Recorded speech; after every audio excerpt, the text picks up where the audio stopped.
Koaliția Nino Burgeanze ერთიანი ოპოზიციის ლიდერებმა ქალაქ რუსთავში მერობისა და მაჟორიტარობის 10 კანდიდატი წარადგინეს. რუსთავის მერობის კანდიდატი კობა ძლიერიშვილი იქნება. მერობის კანდიდატი არჩევის შემთხვევაში რუსთავის მოსახლეობას ქალაქის ბიუჯეტის რაციონალურად განკარგვას და არსებული პრობლემების მოგვარება შეჰპირდა. რუსთავში ჩვენ წარმოვადგინეთ ძალიან ღირსეული მერის კანდიდატი და ასევე მაჟორიტარი დეპუტატებიც, რომლებიც ყველაფერს გააკეთებენ იმისათვის, რომ მოაწესრიგონ რუსთავი, მოაწესრიგონ რუსთავის პრობლემები, რუსთაველების პრობლემები, იმიტომ რომ ამ ქალაქში ძალიან დიდი ხნის განმავლობაში ადამიანებს აქვთ ერთი და იგივე პრობლემები, რომელიც სამწუხაროდ არა და არ მოწესრიგდა. ვცხოვრობ ჩემს ოჯახთან ერთად. ასევე ეს პრობლემები ჩემთვის უცხო არ არის. ერთი კარგი ტრადიციის დაარსება მინდა ამ ქალაქში, რომ ჩემი გამარჯვების შემთხვევაში ყოველ ორშაბათს დღეს გამოვაქვეყნებ წინა კვირის ხარჯს.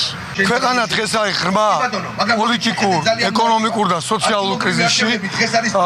რეალურად არის ჩიხში შესული, გაზრდილია საფრთხეები რუსეთთან ომის შესაბამისად გადამწყვეტი მნიშვნელობა აქვს დღეს ჩვენს გამარჯვებას, ჩვენი ერთიანი ოპოზიციის გამარჯვებას.